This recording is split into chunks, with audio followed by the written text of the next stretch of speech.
Something wild is happening in Australian politics, and it looks like the ground zero is Victoria. We're about to dive into a bombshell new poll and an analysis that suggests it could be a sign of things to come for the entire country. Let's get right into it. Okay, I want to start with just one number, 26.5%. What does that even mean in politics? A new tax, maybe? Approval for some minor policy? Well, the reality, according to this analysis, is something way, way bigger. And here it is. That 26.5%, that's the primary vote for Pauline Hanson's One Nation party in Victoria. And get this, it puts them ahead of both Labour and the coalition. The analysis we're digging into doesn't just call this a poll, it calls it a political earthquake. So, what on earth could cause a political tremor of this size? Well, the analysis we're looking at says it's not just one thing. It points to a couple of major forces at play, and it all starts with the incredible pressure on everyday families.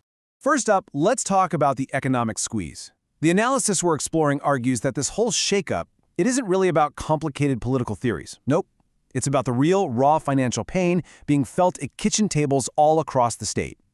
It's this growing feeling that the system just isn't working for working people anymore.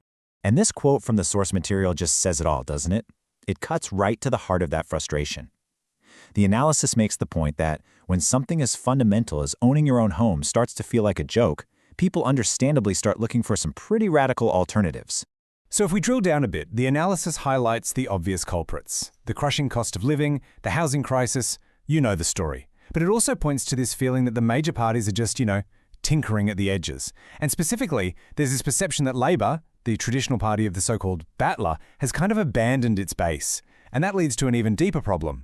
Because this analysis suggests it goes way beyond just dollars and cents. There's also this growing cultural gap, this disconnect, between the political class and a lot of voters, especially out in the suburbs. Here's the argument in a nutshell. While the major parties seem to be focused on inner-city issues and what the source calls boutique social causes, a lot of voters are way more worried about what's happening on their own street. Things like youth crime, the incredibly fast pace of change in their local areas, and big questions around immigration. And this is the part that really stings. It's this feeling of alienation, this sense that the values many people grew up with, simple things like hard work and a fair go, are being quietly dismissed or maybe even looked down on by a cultural elite that just doesn't get their lives or respect their concerns. So what happens when you combine that economic pain with that feeling of cultural disconnect? Well, you get something much bigger. The analysis argues this isn't just about voters switching from Team A to Team B. It's becoming an outright rejection of the whole two-party system. I mean, just look at how fractured the vote is. The two major parties are barely pulling in 47% of the primary vote combined. It's crystal clear that people are looking everywhere else. The analysis puts it bluntly. Voters are rejecting the whole setup. And this is probably the sharpest point in the entire analysis. The problem isn't that the government's message isn't landing. The problem is that voters are hearing the message loud and clear, and they just don't like the product that's being sold. It's a powerful idea.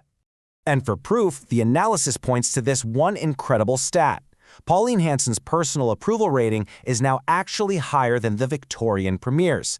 The takeaway here seems to be that in an age of what a lot of people see as plastic politicians, authenticity, even if it's a bit rough around the edges, is really connecting with people. So what does it all mean? Where do we go from here? Well, the final part of this analysis frames this poll as more than just a protest. It's being called a massive wake-up call for the entire political establishment. And the core idea here is that what we're witnessing is actually democracy doing its job. The theory goes that when the political pendulum swings too far one way, towards ideas and priorities that feel totally disconnected from people's real lives, the voters eventually just grab hold of it and yank it back, hard. And look, this isn't just happening in Australia. The analysis draws these really interesting parallels to huge political shifts overseas.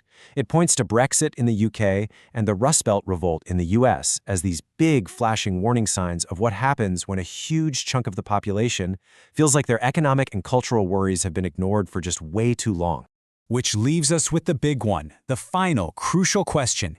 Is this poll just a blip on the radar, a temporary outburst of frustration, or is this the first tremor of a much larger political realignment in Australia? One thing's for sure, the numbers are telling a story, and it's a story the political establishment can't afford to ignore anymore.